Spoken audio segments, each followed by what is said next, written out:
Bartleby, or the formula. Bartleby is neither a metaphor for the writer, nor the symbol of anything whatsoever. It is a violently comical text, and the comical is always literal. It is like the novellas of Kleist, Dostoevsky, Kafka, or Beckett, with which it forms a subterranean and prestigious lineage. It means only what it says, literally, and what it says and repeats is, I would prefer not to. This is the formula of its glory, which every loving reader repeats in turn. A gaunt and pallid man has uttered the formula that drives everyone crazy. But in what does the literality of the formula consist? We immediately notice a certain mannerism, a certain solemnity. Prefer is rarely employed in this sense, and neither Bartleby's boss, the attorney, nor his clerks normally use it. Queer word. I never use it myself. The usual formula would instead be, I had rather not. But the strangeness of the formula goes beyond the word itself. Certainly it is grammatically correct, syntactically correct, but its abrupt termination, not to, which leaves what it rejects undetermined, confers upon it the character of a radical, a kind of limit function. Its repetition and its insistence render it all the more unusual, entirely so. Murmured in a soft, flat, and patient voice, it attains to the irremissible by forming an inarticulate block, a single breath. In all these respects, it has the same force, the same role as an agrammatical formula. Linguists have rigorously analyzed what is called agrammaticality. A number of very intense examples can be found in the work of the American poet E. Cummings.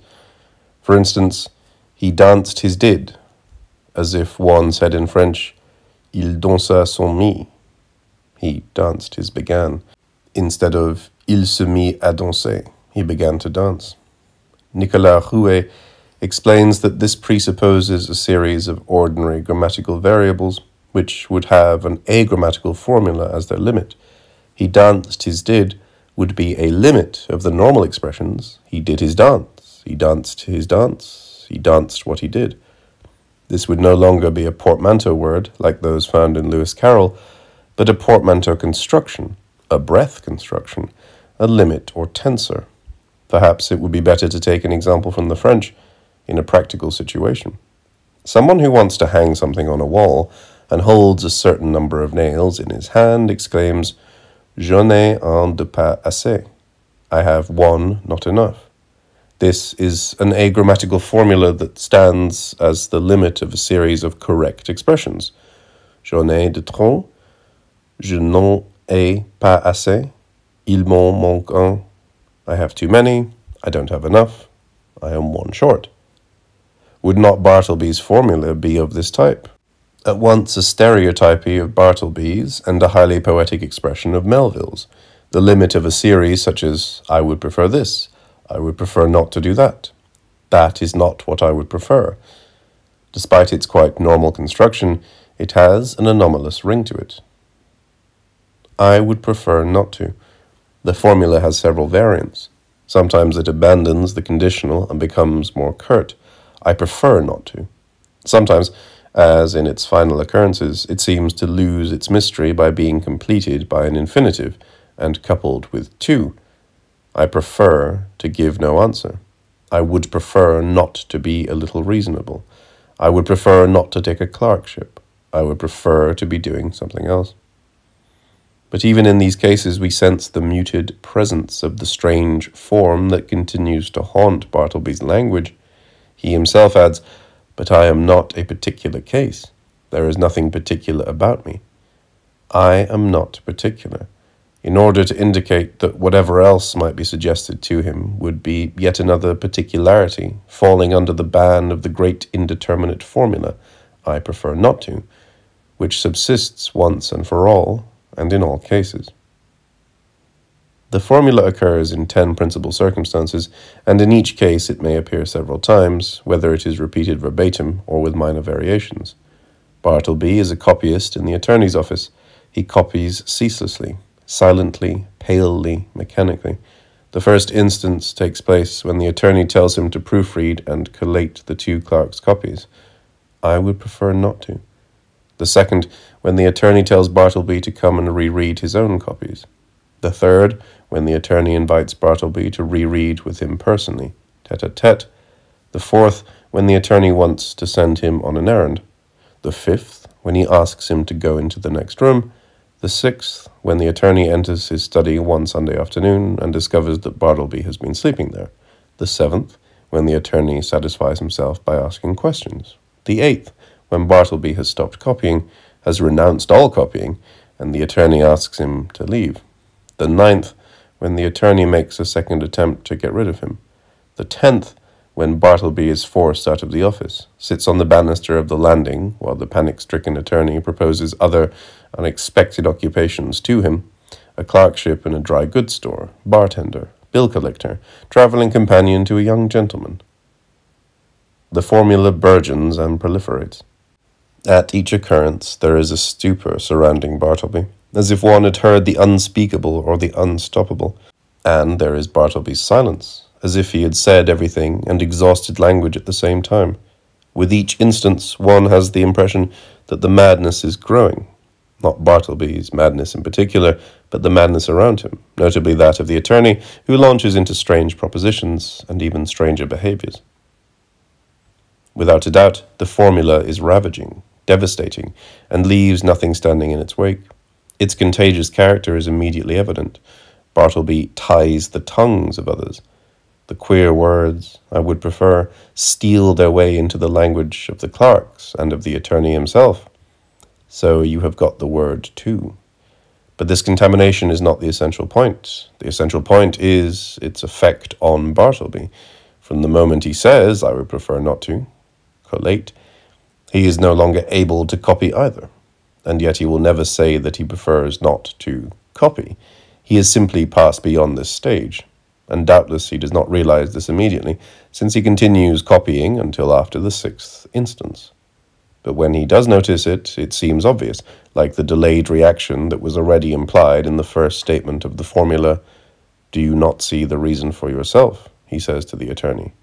The effect of the formula block is not only to impugn what Bartleby prefers not to do, but also to render what he was doing impossible, what he was supposed to prefer to continue doing.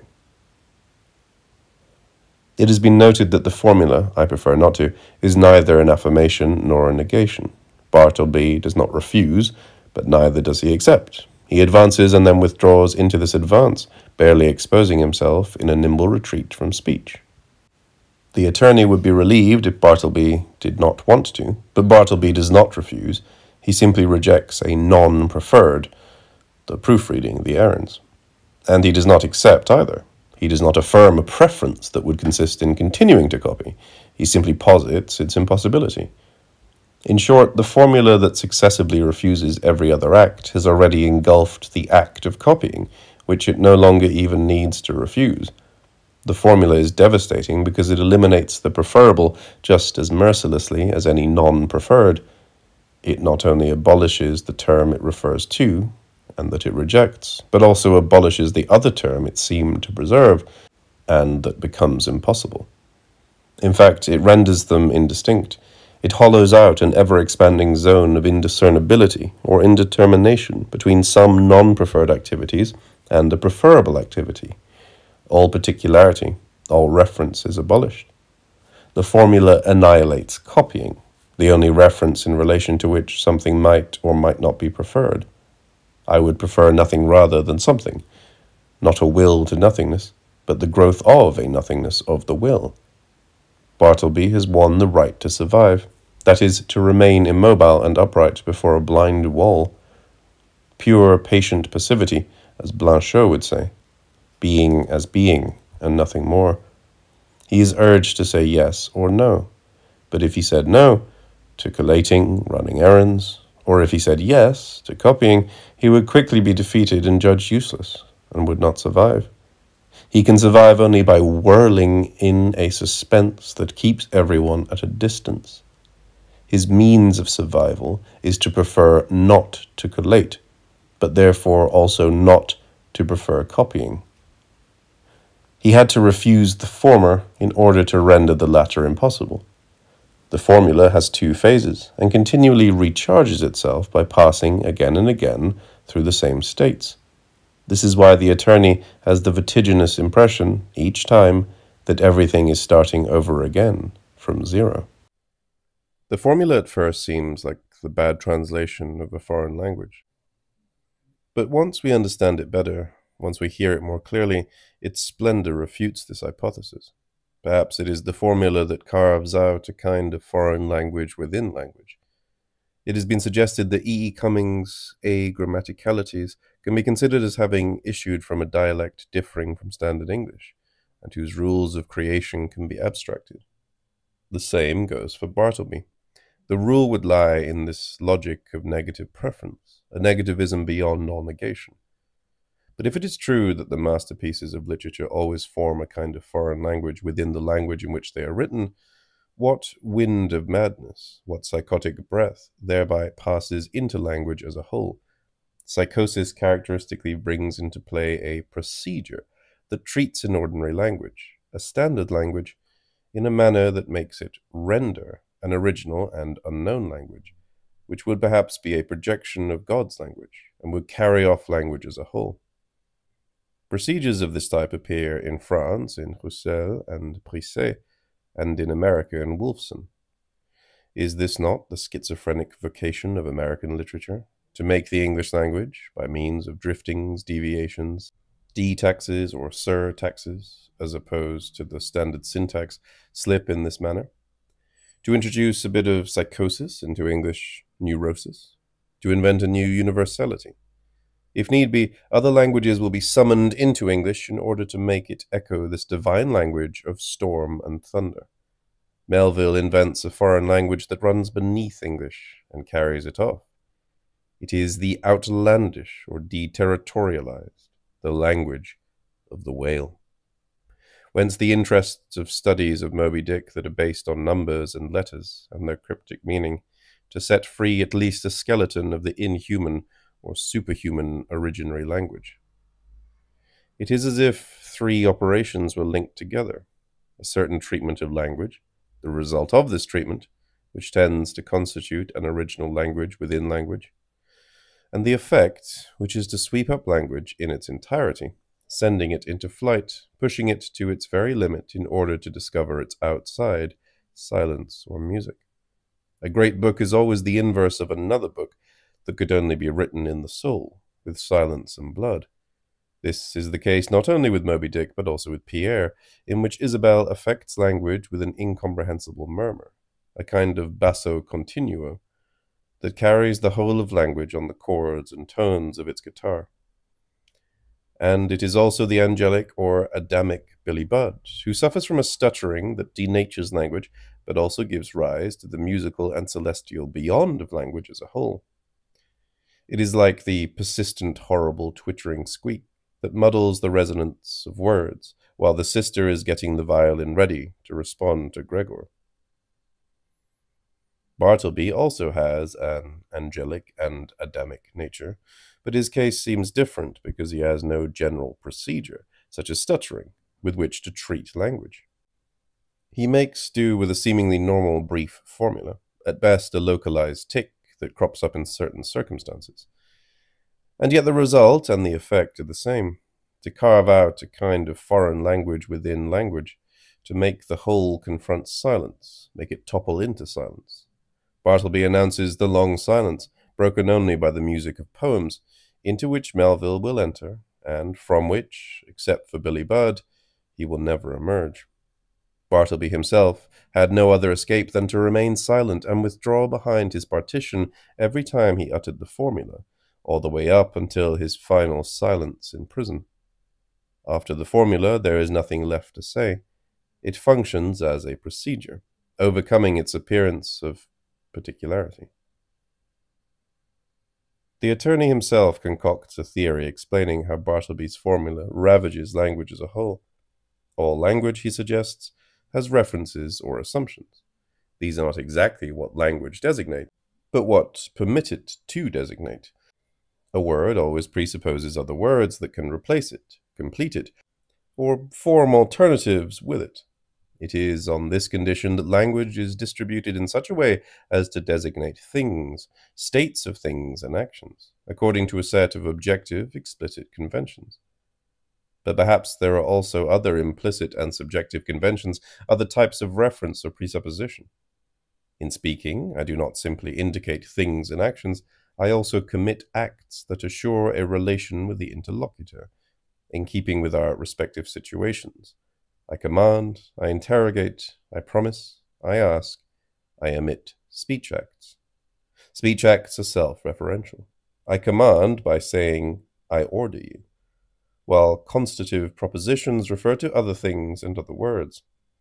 It is this double system of references that Bartleby ravages. The formula I prefer not to excludes all alternatives and devours what it claims to conserve no less than it distances itself from everything else. It implies that Bartleby stopped copying, that is, that he stopped reproducing words. It hollows out a zone of indetermination that renders words indistinguishable, that creates a vacuum within language, langage. But it also stymies the speech acts that a boss uses to command, that a kind friend uses to ask questions, or a man of faith to make promises. If Bartleby had refused, he could still be seen as a rebel or insurrectionary, and as such would still have a social role. But the formula stymies all speech acts, and at the same time it makes Bartleby a pure outsider, exclu, to whom no social position can be attributed. This is what the attorney glimpses with dread. All his hopes of bringing Bartleby back to reason are dashed because they rest on a logic of presuppositions according to which an employer expects to be obeyed, or a kind friend listened to, whereas Bartleby has invented a new logic, a logic of preference, which is enough to undermine the presuppositions of language as a whole. As Mathieu Lindon shows, the formula disconnects words and things, words and actions, but also speech acts and words. It severs language from all reference, in accordance with Bartleby's absolute vocation, to be a man without references, someone who appears suddenly and then disappears, without reference to himself or anything else. This is why, despite its conventional appearance, the formula functions as a veritable agrammaticality. Bartleby is the bachelor, about whom Kafka said, he has only as much ground as his 2 feet take up, only as much of a hold as his 2 hands encompass. Someone who falls asleep in the winter snow to freeze to death like a child, someone who does nothing but take walks, yet who could take them anywhere, without moving. Bartleby is the man without references, without possessions, without properties, without qualities, without particularities. He is too smooth for anyone to be able to hang any particularity on him. Without past or future, he is instantaneous. I prefer not to is Bartleby's chemical or alchemical formula, but one can read inversely, I am not particular, as its indispensable complement. The entire 19th century will go through this search for the man without a name, regicide and parricide, the modern-day Ulysses, I am no one, the crushed and mechanized man of the great metropolises, but from which one expects, perhaps, the emergence of the man of the future, or the New World man. And, in an identical messianism, we glimpse him, sometimes as a proletarian, sometimes as an American. Musil's novel will also follow this quest, and will invent the new logic of which the man without qualities is both the thinker and the product. And though the derivation of Musil from Melville seems certain to us, it should be sought not in Bartleby, but rather in Pierre, or the ambiguities. The incestuous couple Ulrich-Agatha is like the return of the Pierre-Isabel couple. In both cases, the silent sister, unknown or forgotten, is not a substitute for the mother, but on the contrary, the abolition of sexual difference as particularity, in favor of an androgynous relationship in which both Pierre and Ulrich are or become woman. In Bartleby's case, might not his relation with the attorney be equally mysterious, and in turn mark the possibility of a becoming, of a new man? Will Bartleby be able to conquer the place where he takes his walks? Perhaps Bartleby is a madman, a lunatic, or a psychotic, an innate and incurable disorder of the soul. But how can we know if we do not take into account the anomalies of the attorney, who continues to behave in the most bizarre ways? The attorney had just received an important professional promotion. One will recall that President Schreiber unleashed his own delirium only after receiving a promotion, as if this gave him the audacity to take the risk. But what is the attorney going to risk? He already has two scriveners who, much like Kafka's assistants, are inverted doubles of each other, the one normal in the morning and drunk in the afternoon, the other in a perpetual state of indigestion in the morning, but almost normal in the afternoon. Since he needs an extra scrivener, he hires Bartleby after a brief conversation without any references, because his pallid aspect seemed to indicate a constancy that could compensate for the irregularities of the two others. But on the first day he places Bartleby in a strange arrangement. Bartleby is to sit in the attorney's own office, next to some folding doors separating it from the clerk's office, between a window that faces the side of a neighboring building and a high screen, green as a prairie, as if it were important that Bartleby be able to hear, but without being seen. Whether this was a sudden inspiration on the attorney's part, or an agreement reached during the short conversation, we will never know. But the fact is that, caught in this arrangement, the invisible Bartleby does an extraordinary amount of mechanical work. But when the attorney tries to make him leave his retreat, Bartleby emits his formula, and at this first occurrence, as with those that follow, the attorney finds him disarmed, bewildered, stunned, thunderstruck, without response or reply. Bartleby stops copying altogether and remains on the premises, a fixture. We know to what extremes the attorney is forced to go in order to rid himself of Bartleby. He returns home, decides to relocate his office, then takes off for several days and hides out, avoiding the new tenant's complaints. What a strange flight, with the wandering attorney living in his rockaway. From the initial arrangement to this irrepressible, cane-like flight, everything is bizarre, and the attorney behaves like a madman. Murder fantasies and declarations of love for Bartleby alternate in his soul.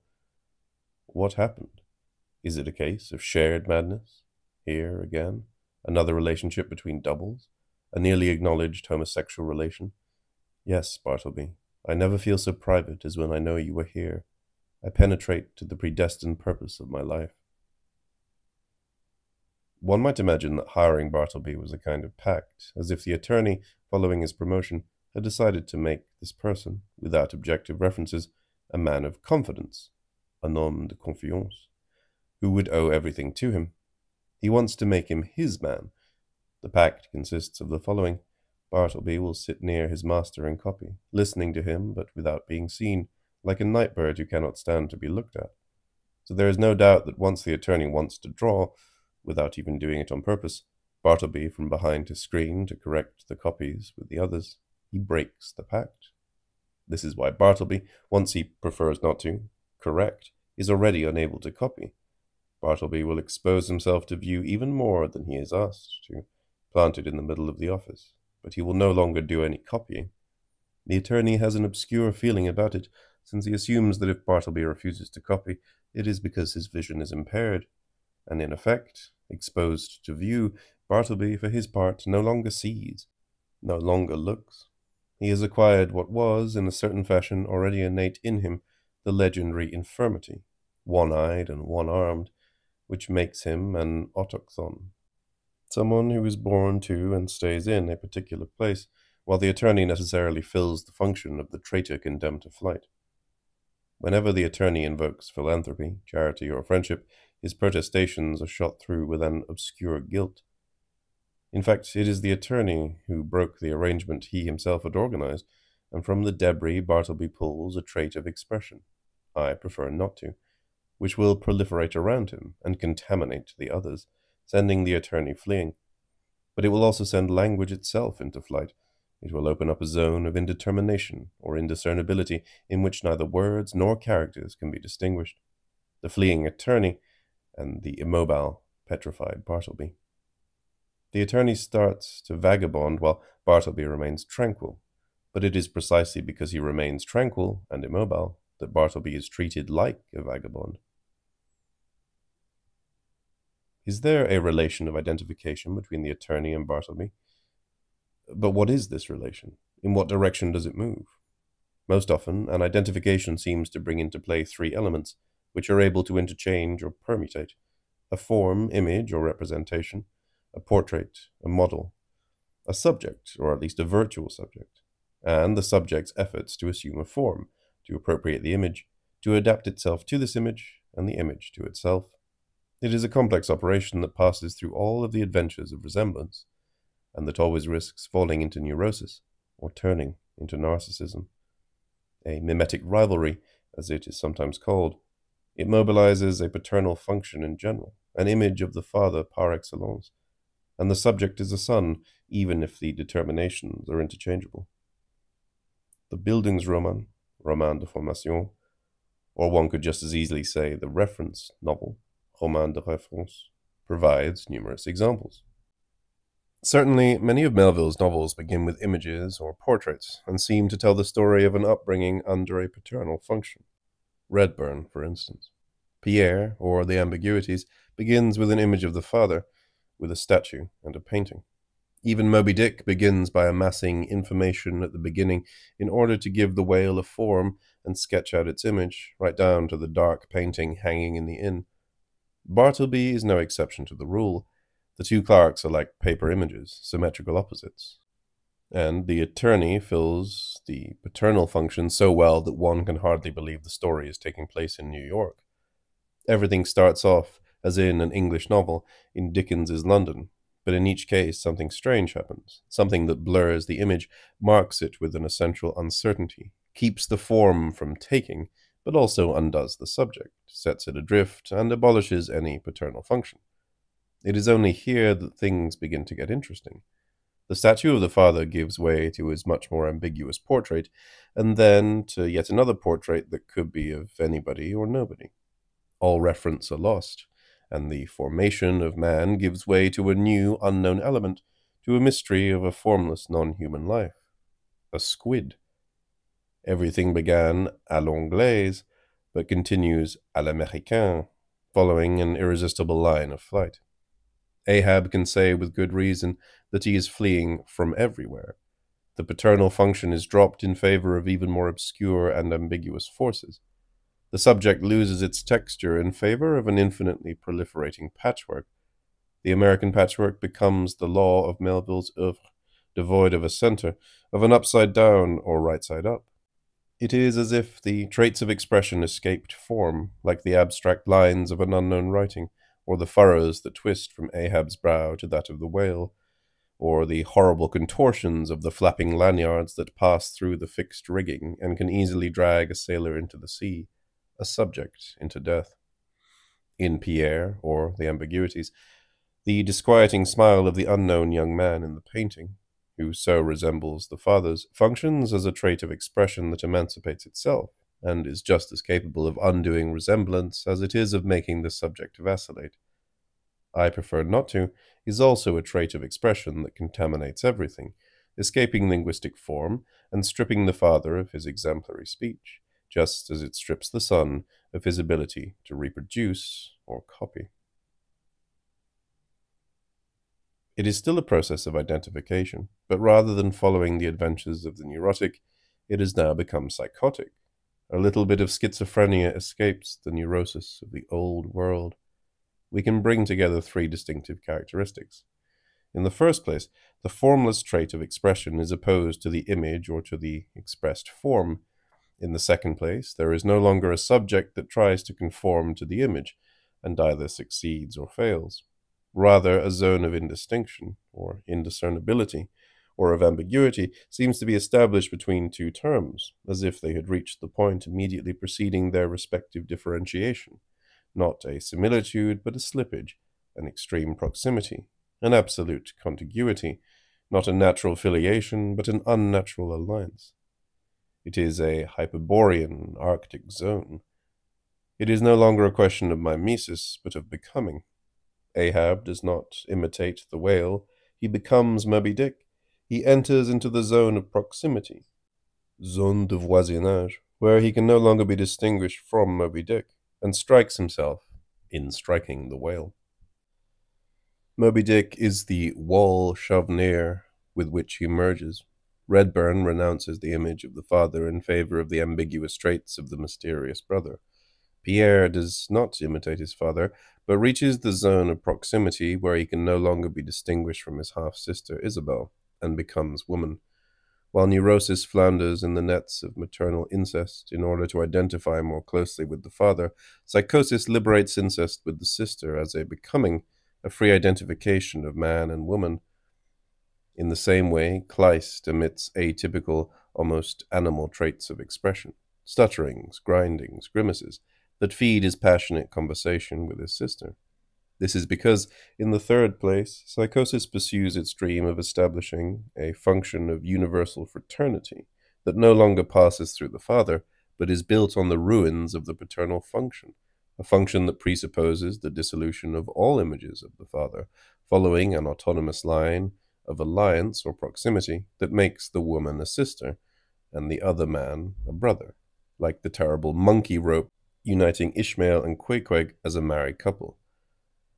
These are the three characteristics of the American dream, which together make up the new identification, the new world: the trait, the zone, and the function. We are in the process of melding together characters as different as Ahab and Bartleby. Yet does not everything instead set them in opposition to each other? Melvillian psychiatry constantly invokes two poles: monomaniacs and hypochondriacs, demons and angels, torturers and victims, the swift and the slow, the thundering and the petrified, the unpunishable, beyond all punishment, and the irresponsible, beyond all responsibility. What is Ahab doing when he lets loose his harpoons of fire and madness? He is breaking a pact. He is betraying the whaler's law, which says that any healthy whale encountered must be hunted, without choosing one over another. But Ahab, thrown into his indiscernible becoming, makes a choice. He pursues his identification with Moby Dick, putting his crew in mortal danger. This is the monstrous preference that Lieutenant Starbuck bitterly objects to the point where he even dreams of killing the treacherous captain. Choosing is the Promethean sin par excellence. This was the case with Kleist's Penthesilea, an Ahab woman who, like her indiscernible double Achilles, had chosen her enemy, in defiance of the law of the Amazons forbidding the preference of one enemy over another. The priestess and the Amazons consider this a betrayal that madness sanctions in a cannibal identification. In his last novel, Billy Budd, Melville himself brings another monomaniacal demon into the picture with Claggett, the master-at-arms. We should have no illusions about Claggett's subordinate function. His is no more a case of psychological wickedness than Captain Ahab's. It is a case of metaphysical perversion that consists in choosing one's prey, preferring a chosen victim with a kind of love rather than observing the maritime law that requires him to apply the same discipline to everyone. This is what the narrator suggests when he recalls an ancient and mysterious theory, an exposé of which is found in Sade. Secondary, sensible nature is governed by the law, or laws, while innately depraved beings participate in a terrible, supersensible primary nature, original and oceanic, which, knowing no law, pursues its own irrational aim through them. Nothingness. Nothingness. Ahab will break through the wall even if there is nothing behind it, and will make nothingness the object of his will. To me the white whale is that wall shoved near to me. Sometimes I think there's naught beyond, but 'tis enough. Melville says that only the eye of a prophet, and not a psychologist, is capable of discerning or diagnosing such obscure beings as these creatures of the abyss, without being able to prevent their mad enterprise, the mystery of iniquity. We are now in a position to classify Melville's great characters. At one pole, there are those monomaniacs or demons who, driven by the will to nothingness, make a monstrous choice: Ahab, Claggett, Babbo. But at the other pole are those angels or saintly hypochondriacs, almost stupid, creatures of innocence and purity, stricken with a constitutive weakness, but also with a strange beauty. Petrified by nature, they prefer no will at all, a nothingness of the will rather than a will to nothingness, hypochondriacal negativism. They can only survive by becoming stone, by denying the will and sanctifying themselves in this suspension. Such are Sereno, Billy Budd, and above all Bartleby. And although the two types are opposed in every way, the former innate traitors and the latter betrayed in their very essence, the former monstrous fathers who devour their children, the latter abandoned sons without fathers, they haunt one and the same world, forming alternations within it, just as Melville's writing, like Kleist's, alternates between stationary, fixed processes and mad-paced procedures. Style, with its succession of catatonias and accelerations. This is because both poles, both types of characters, Ahab and Bartleby, belong to this primary nature. They inhabit it, they constitute it. Everything sets them in opposition, and yet they are perhaps the same creature, primary, original, stubborn, seized from both sides, marked merely with a plus or a minus sign. Ahab and Bartleby. Or, in Kleist, the terrible Penthesilea and the sweet little Catherine, the first beyond conscience, the second before conscience, she who chooses and she who does not choose, she who howls like a she-wolf and she who would prefer not to speak. There exists, finally, a third type of character in Melville, the one on the side of the law, the guardian of the divine and human laws of secondary nature, the prophet. Captain Delano lacks the prophet's eye, but Ishmael in Moby Dick, Captain Vere in Billy Budd, and the attorney in Bartleby all have this power to see. They are capable of grasping and understanding, as much as is possible, the beings of primary nature, the great monomaniacal demons or the saintly innocents, and sometimes both. Yet they themselves are not lacking in ambiguity, each in his own way. Though they are able to see into the primary nature that so fascinates them, they are nonetheless representatives of secondary nature and its laws. They bear the paternal image. They seem like good fathers, benevolent fathers, or at least protective big brothers, as Ishmael is towards Queequeg. But they cannot ward off the demons, because the latter are too quick for the law, too surprising. Nor can they save the innocent, the irresponsible. They immolate them in the name of the law. They make the sacrifice of Abraham. Behind their paternal mask, they have a kind of double identification, with the innocent, toward whom they feel a genuine love, but also with the demon, since they break their pact with the innocent they love, each in his own manner. They betray, then, but in a different way than does Ahab or Claggett. The latter broke the law, whereas Vere, or the attorney, in the name of the law, break an implicit and almost unavowable agreement. Even Ishmael seems to turn away from his savage brother Queequeg. They continue to cherish the innocent they have condemned. Captain Vere will die muttering the name of Billy Budd, and the final words of the attorney's narrative will be, "Ah, Bartleby, ah, humanity," which does not indicate a connection, but rather an alternative in which he has had to choose the all-too-human law over Bartleby. Torn between the two natures, with all their contradictions, these characters are extremely important, but do not have the stature of the two others. Rather, they are witnesses, narrators, interpreters. There is a problem that escapes this third type of character, a very important problem that is settled between the other two. The confidence man, much as one says the medicine man, is sprinkled with Melville's reflections on the novel. The first of these reflections consists in claiming the rights of a superior irrationalism, chapter 14.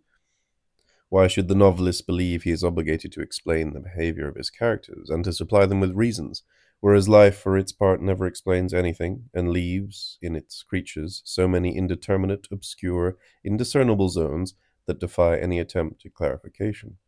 It is life that justifies. It has no need of being justified.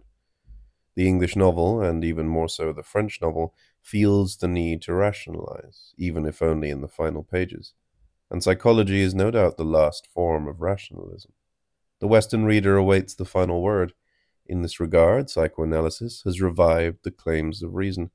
But even if it has hardly spared the great novelistic works, no great novelist contemporaneous with psychoanalysis has taken much interest in it. The founding act of the American novel, like that of the Russian novel, was to take the novel far from the order of reasons, and to give birth to characters who exist in nothingness, survive only in the void. defy logic and psychology, and keep their mystery until the end. Even their soul, says Melville, is an immense and terrifying void, and Ahab's body is an empty shell. If they have a formula, it is certainly not explanatory. I prefer not to remains just as much a Kabbalistic formula as that of the underground man, who cannot keep 2 and 2 from making 4, but who will not resign himself to it either. He prefers that 2 and 2 not make 4. What counts for a great novelist, Melville, Dostoevsky, Kafka, or Musil, is that things remain enigmatic yet non-arbitrary. In short, a new logic, definitely a logic, but one that grasps the innermost depths of life and death without leading us back to reason. The novelist has the eye of a prophet, not the gaze of a psychologist. For Melville, the 3 great categories of characters belong to this new logic, just as much as this logic belongs to them. Once it has reached that sought-after zone, the Hyperborean zone, far from the temperate regions, the novel, like life, needs no justification. And in truth, there is no such thing as reason. It exists only in bits and pieces. In Billy Budd, Melville defines monomaniacs as the masters of reason, which is why they are so difficult to surprise. But this is because theirs is a delirium of action, because they make use of reason, make it serve their own sovereign ends, which, in truth, are highly unreasonable. Hypochondriacs are the outcasts of reason, without our being able to know if they have excluded themselves from it in order to obtain something reason cannot give them, the indiscernible, the unnameable, with which they will be able to merge. In the end, even prophets are only the castaways of reason. If Vere, Ishmael, or the attorney clings so tightly to the debris of reason, whose integrity they try so hard to restore, it is because they have seen so much, and because what they have seen has marked them forever. But a second remark by Melville, chapter 44, introduces an essential distinction between the characters in a novel. Melville says that we must above all avoid confusing true originals with characters that are simply remarkable or singular, particular. This is because the particulars, who tend to be quite populous in a novel, have characteristics that determine their form, properties that make up their image. They are influenced by their milieu and by each other, so that their actions and reactions are governed by general laws, though in each case they retain a particular value. Similarly, the sentences they utter are their own, but they are nonetheless governed by the general laws of language. By contrast, we do not even know if an original exists in an absolute sense, apart from the primordial God, and it is already something extraordinary when we encounter one. Melville admits that it is difficult to imagine how a novel might include several of them. Each original is a powerful solitary figure that exceeds any explicable form. It projects flamboyant traits of expression that mark the stubbornness of a thought without image, a question without response, an extreme and non-rational logic. Figures of life and knowledge, they know something inexpressible, live something unfathomable. They have nothing general about them, and are not particular. They escape knowledge, defy psychology.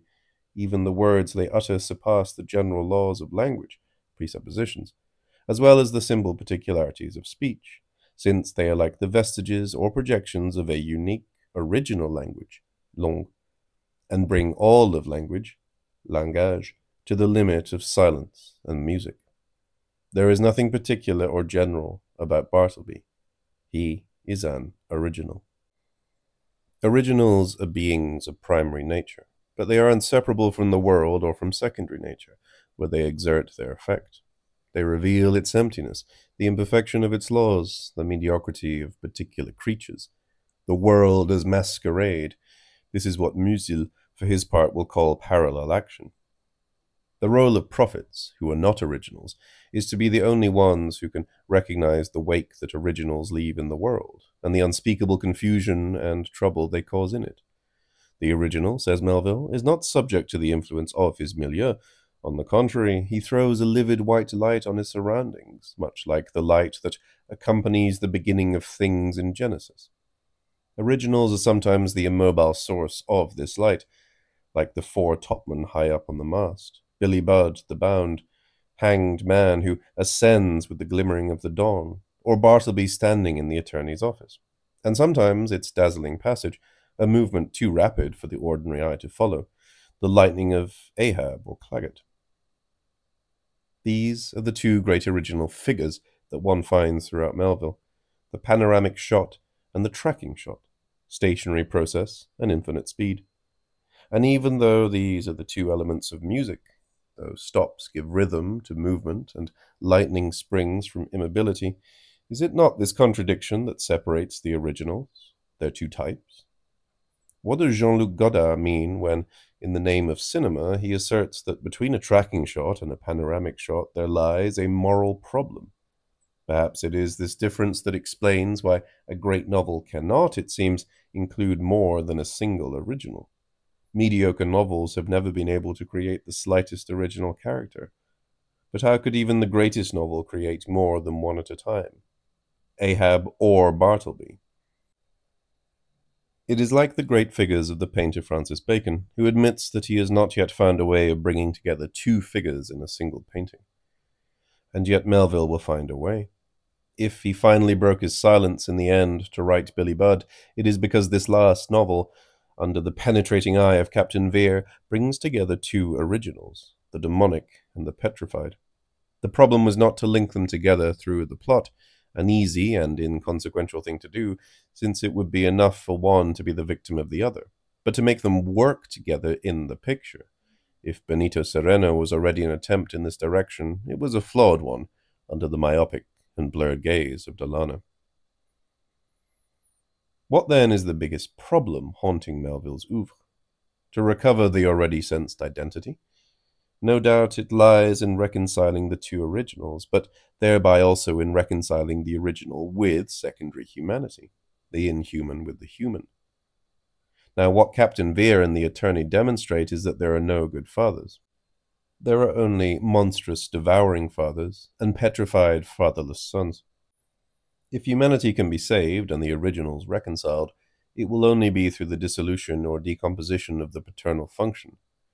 So it is a great moment when Ahab, invoking St. Elmo's fire, discovers that the father is himself a lost son, an orphan, whereas the son is the son of nothing, or of everyone, a brother. As Joyce will say, paternity does not exist. It is an emptiness, a nothingness, or rather a zone of uncertainty haunted by brothers, by the brother and sister.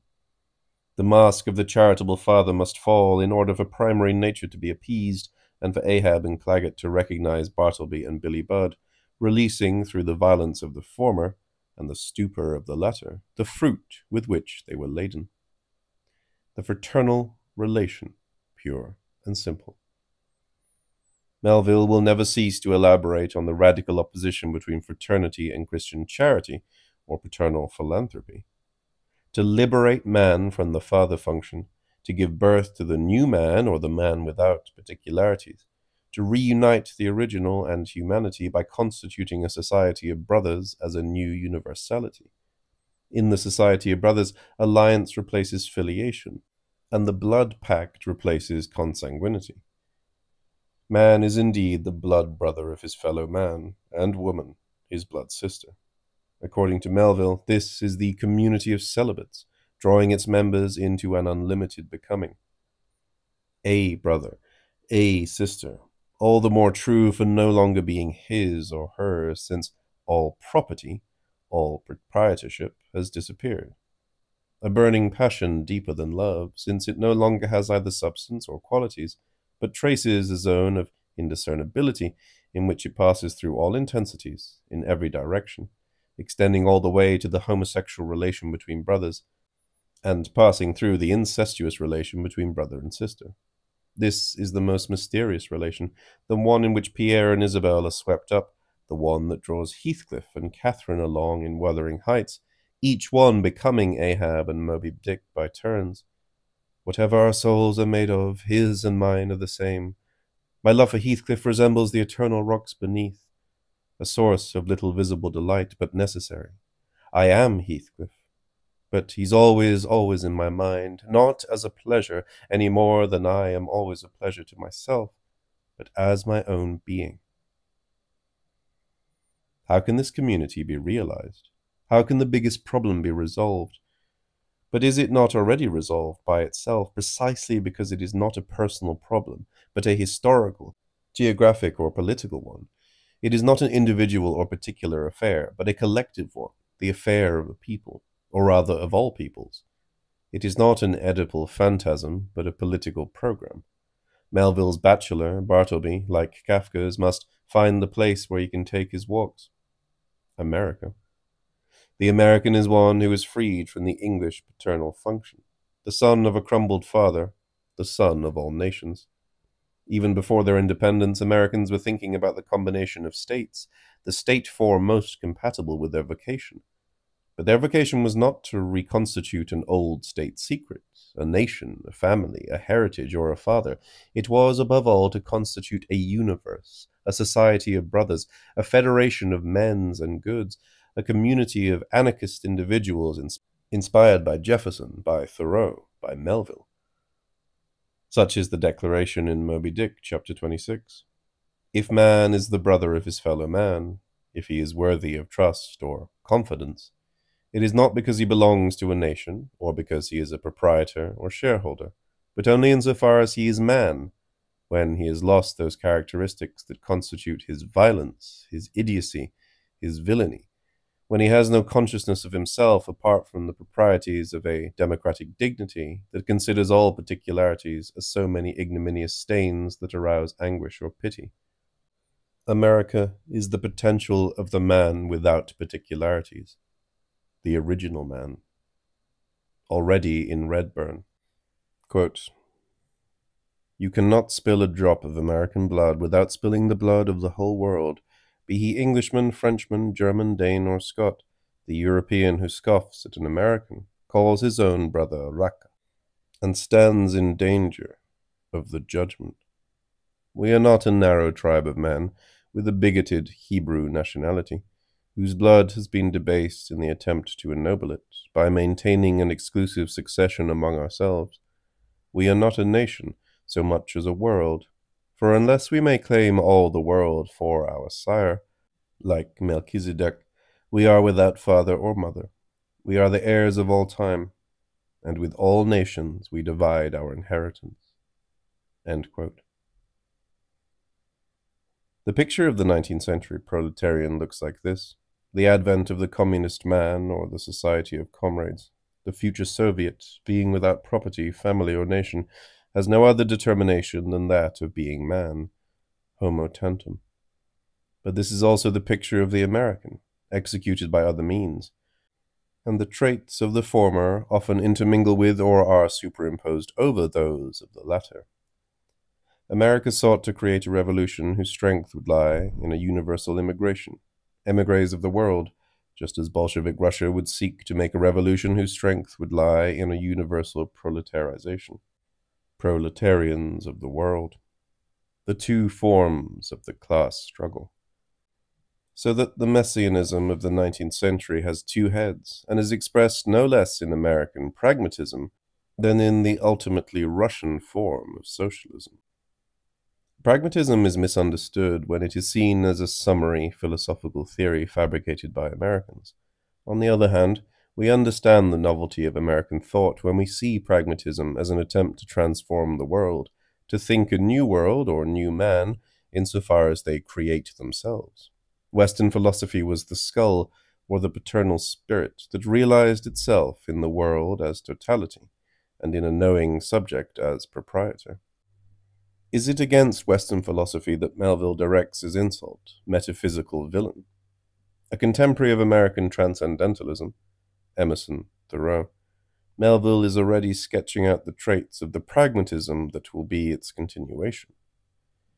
It is first of all the affirmation of a world in process, an archipelago, not even a puzzle whose pieces, when fitted together, would constitute a whole, but rather a wall of loose, uncemented stones, where every element has a value in itself, but also in relation to others.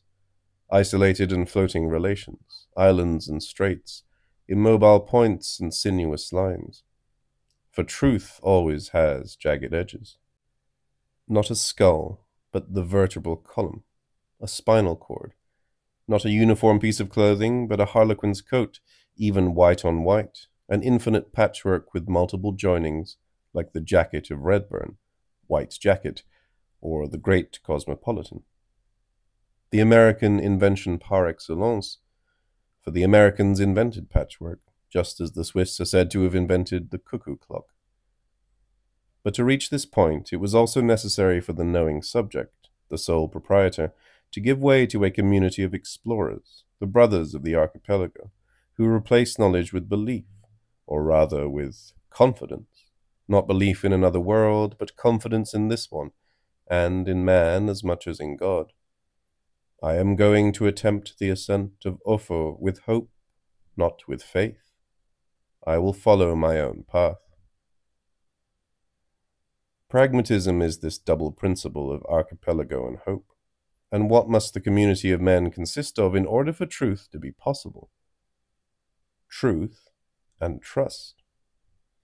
Like Melville before it, pragmatism will fight ceaselessly on two fronts, against the particularities that pit man against man and nourish an irremediable mistrust, but also against the universal or the whole, the fusion of souls in the name of great love or charity.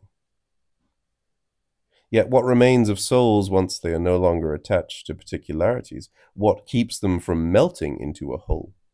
What remains is precisely their originality, that is, a sound that each one produces, like a ritornello at the limit of language, but that it produces only when it takes to the open road, or to the open sea, with its body, when it leads its life without seeking salvation, when it embarks upon its incarnate voyage without any particular aim, and then encounters other voyagers, whom it recognizes by their sound. This is how Lawrence described the new messianism, or the democratic contribution of American literature, against the European morality of salvation and charity, a morality of life in which the soul is fulfilled only by taking to the road, with no other aim, open to all contacts, never trying to save other souls, turning away from those that produce an overly authoritarian or groaning sound, forming even fleeting and unresolved chords and accords with its equals, with freedom as its sole accomplishment, always ready to free itself so as to complete itself. According to Melville or Lawrence, brotherhood is a matter for original souls. Perhaps it begins only with the death of the Father or God, but it does not derive from this death. It is a whole other matter. All the subtle sympathizings of the incalculable soul, from the bitterest hate to passionate love. This requires a new perspective, an archipelago perspectivism that conjugates the panoramic shot and the tracking shot, as in the Encantadas. It requires an acute perception, both visual and auditory, as Benito Sereno shows, and must replace the concept with the percept, that is, with a perception in becoming. It requires a new community, whose members are capable of trust or confidence, that is, of a belief in themselves, in the world, and in becoming. Bartleby the bachelor must embark upon his voyage and find his sister, with whom he will consume the ginger nut, the new host. Bartleby lives cloistered in the office and never goes out, but when the attorney suggests new occupations to him, he is not joking when he responds, "There is too much confinement." And if he is prevented from making his voyage, then the only place left for him is prison, where he dies of civil disobedience. As Thoreau says, the only place where a free man can stay with honor.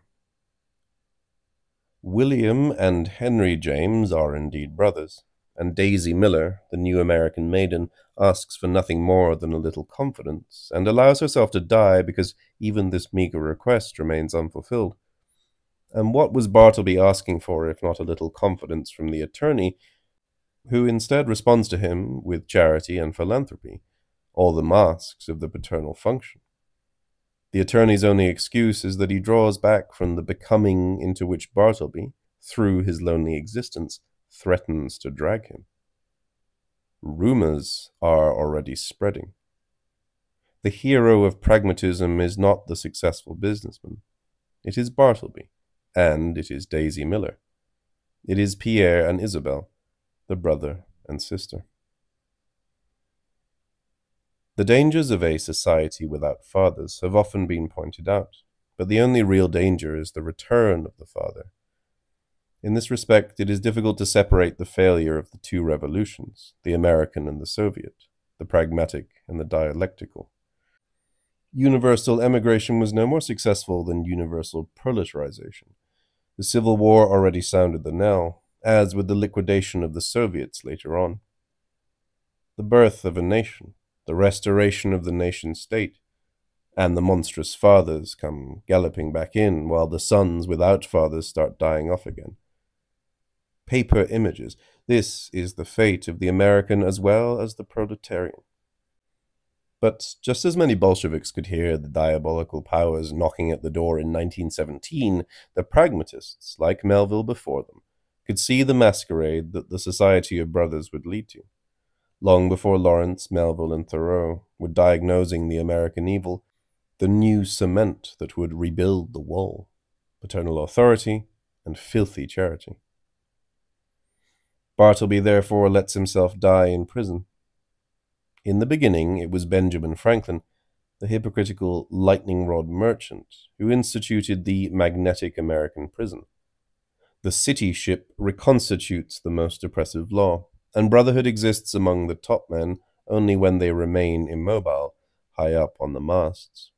White Jacket. The great community of celibates is nothing more than a company of bons vivants, which certainly does not keep the rich bachelor from exploiting the poor and pallid workers by reconstituting the two unreconciled figures of the monstrous father and the orphaned daughters, the paradise of bachelors and the Tartarus of maids. The American confidence man appears everywhere in Melville's work. What malignant power has turned the trust into a company as cruel as the abominable universal nation founded by the dog man in the Encantadas? The confidence man, in which Melville's critique of charity and philanthropy culminates, brings into play a series of devious characters who seem to emanate from a great cosmopolitan in patchwork clothing, and who ask for no more than a little human confidence in order to pull off a multiple and rebounding confidence game. Are these false brothers sent by a diabolical father to restore his power over overly credulous Americans? But the novel is so complex that one could just as easily say the opposite. This long procession, théorie, of conmen would be a comic version of authentic brothers, such as overly suspicious Americans see them, or rather have already become incapable of seeing them. This cohort of characters, including the mysterious child at the end, is perhaps the society of philanthropists who dissimulate their demonic project, but perhaps it is also the community of brothers that the misanthropes are no longer able to recognize in passing.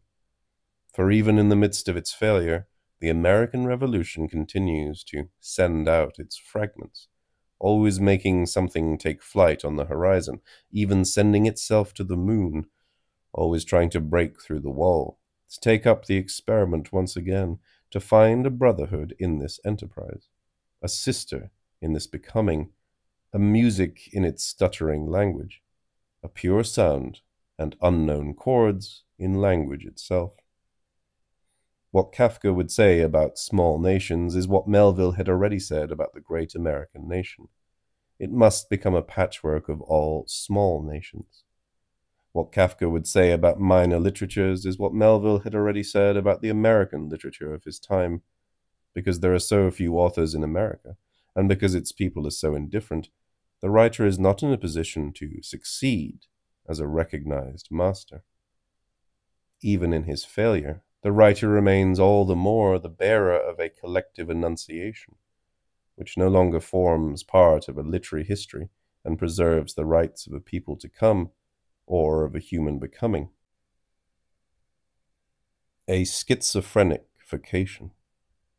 Even in his catatonic or anorexic state, Bartleby is not the patient, but the doctor of a sick America. the medicine man, the new Christ, or the brother to us all.